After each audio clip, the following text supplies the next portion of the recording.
Wabarakatuh. Terima kasih Ibu Menkyu, terima kasih Bapak Mendagri untuk kehadirannya hari ini. Pertama ingin saya ucapkan bahwa sebenarnya kebijakan-kebijakan hari ini tidak akan bisa tercapai tanpa dukungan penuh dari Ibu Menkyu sama Pak Mendagri. Jadi ini benar-benar salah satu produk kerjasama atau gotong royong antara 3 kementerian ini untuk bisa menciptakan kebijakan. Nah, jadi terima kasih Bapak dan Ibu untuk dukungannya untuk bisa mencapai kebijakan hari ini. Terima kasih teman-teman media juga sudah hadir. Mungkin sedikit rekap seperti yang Bapak Ibu ketahui, apapun perubahan kebijakan di Kemendikbud sekarang ada episodenya ya. Jadi kalau episode 1 kemarin adalah yang asesmen Merdeka, temanya yaitu UN, USBN, zonasi, dan RPP. Itu episode 1. Episode 2 adalah temanya Kampus Merdeka. Itu mengenai buka prodi baru, akreditasi, SKS yang dimerdekakan, yang di luar kampus, dan juga PTNBH. Itu episode 2. Hari ini jadi kita ada di episode ketiga. Episode ketiga topiknya adalah BOS ya, BOS.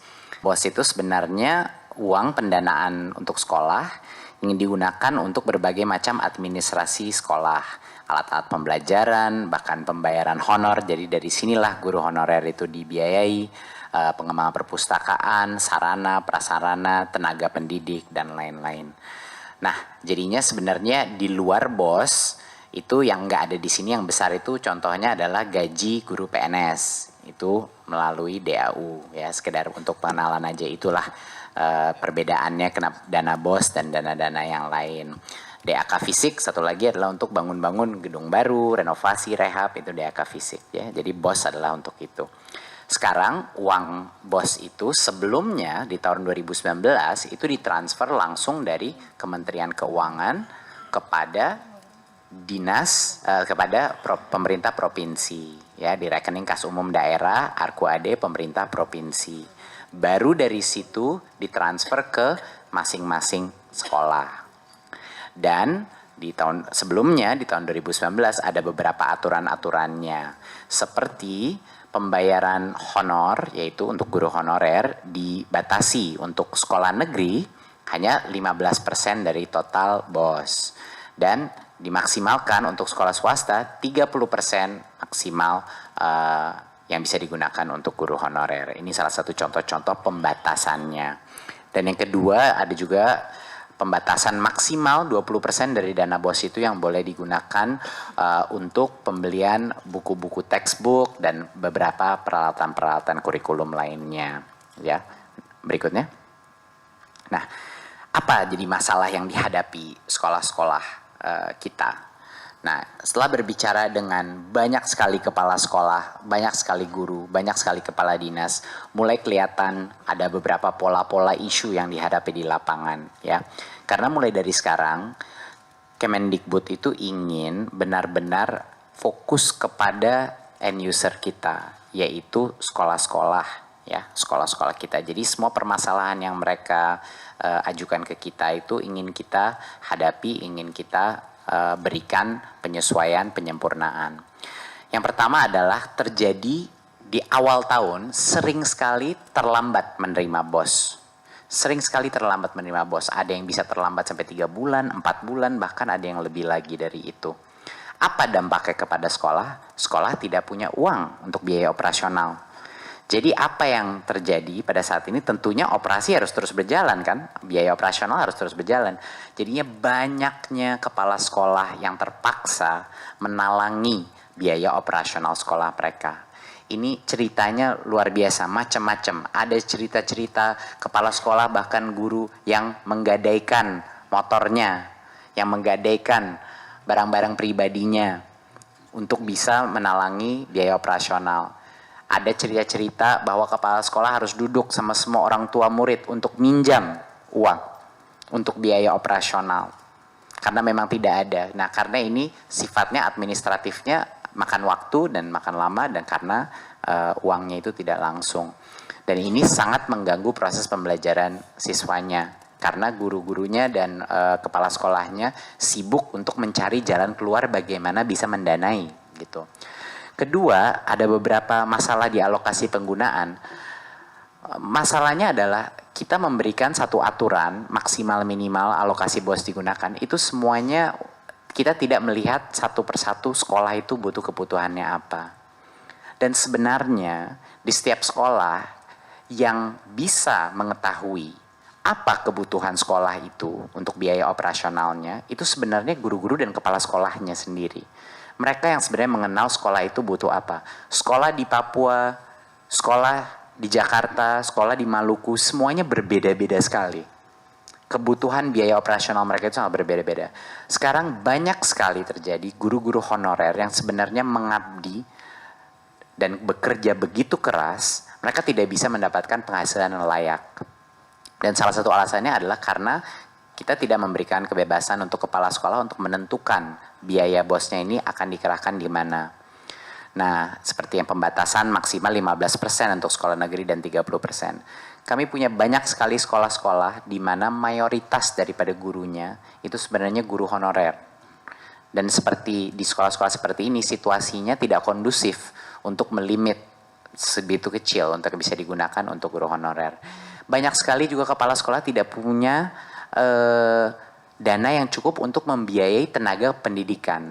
Bayangkan, di banyak SD-SD kita, banyak sekali kepala sekolah dan guru itu mengerjakan berbagai macam pelaporan dan tugas administratif yang kalau di level SMP dan SMA itu bisa dihandle oleh kepala bagian tata umum, kepala operasional, namanya operatornya dan lain-lain. Nah, ini kadang-kadang tidak cukup biaya.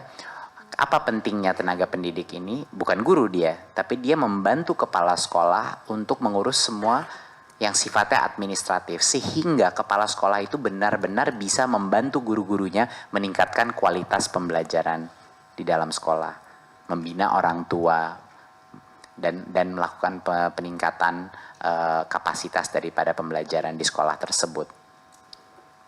Jadi kita ada 4 perbaikan, ya, 4 penyempurnaan mengenai dana BOS di tahun 2020 yang akan segera dilakukan melalui berbagai macam permen baik dari Kemendikbud maupun juga Kemenq dan Kemdagri.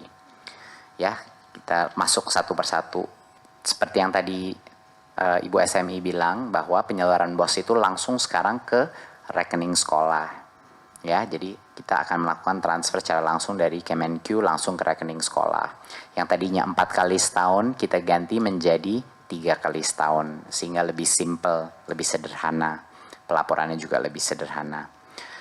Untuk verifikasi datanya sebelumnya ini dilakukan 2 kali setahun dan SK-nya itu ditetapkan per provinsi. Jadi bayangkan ada berbagai macam di 34 provinsi kita ada berbagai macam proses administrasi yang harus diselesaikan, menunggu tanda tangan dari setiap gubernur pun untuk melaksanakan ini. Nah, ini kita permudah, kita simplify menjadi penetapan SK itu dilakukan di Kementerian Pendidikan dan Kebudayaan. Namun datanya memang datang dari provinsi maupun kabupaten dan kota lewat platform Dapodik kita, ya, yang sudah online.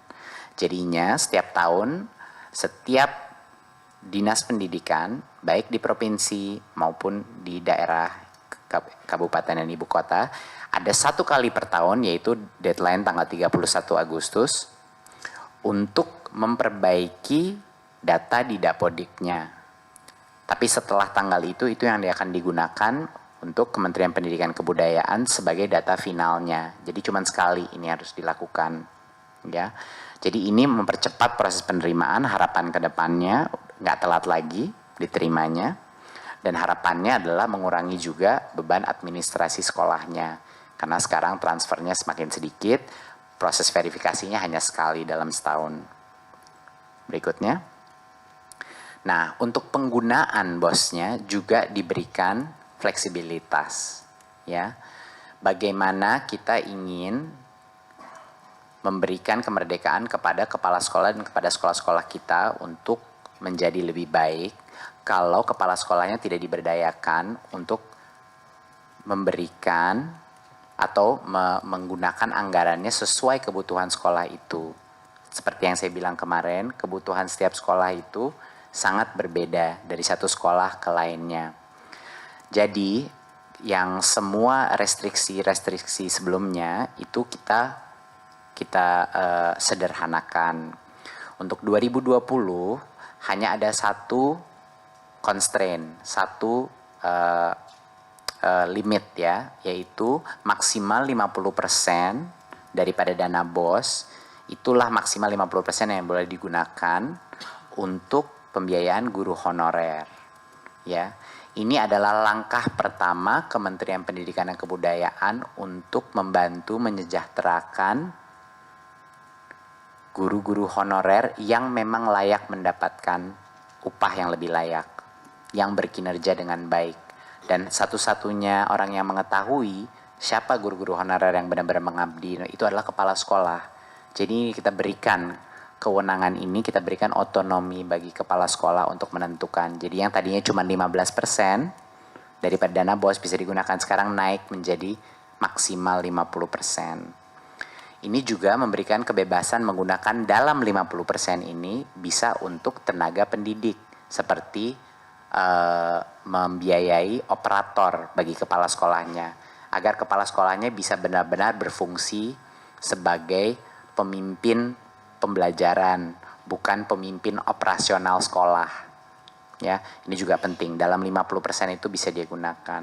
Ya, yang tadinya juga ada pembatasan maksimal cuma 20% untuk buku teks dan non-teks seperti alat multimedia. Sekarang itu diberikan kewenangannya, otonominya kepada kepala sekolah, tidak ada limitnya.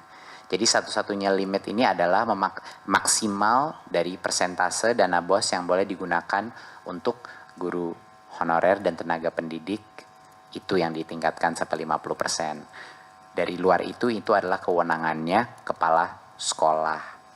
Nah, ini adalah esensi dari Merdeka Belajar. Ini juga esensi dari jawaban pertama Kementerian Pendidikan dan Kebudayaan terhadap banyaknya masukan baik dari guru non-PNS maupun guru PNS yang telah berbicara dengan saya dan bilang banyaknya guru-guru honorer yang mengabdi luar biasa dan yang sebenarnya tidak mendapat upah yang layak. Ini langkah pertama, ini bukan solusi.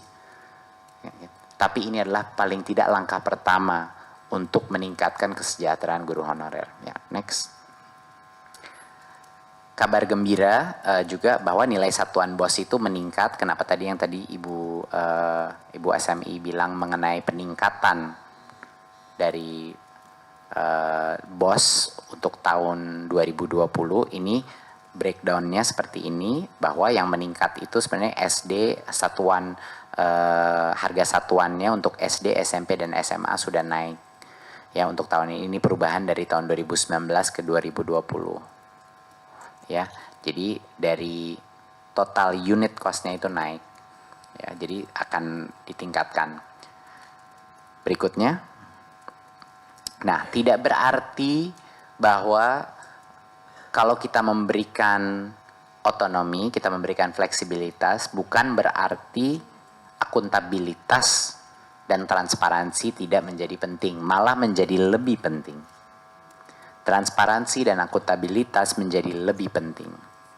Ya, semakin besar, semakin banyak diberikan kebebasan dalam alokasi penggunaannya, semakin tinggi harus transparansi dan akuntabilitasnya ya.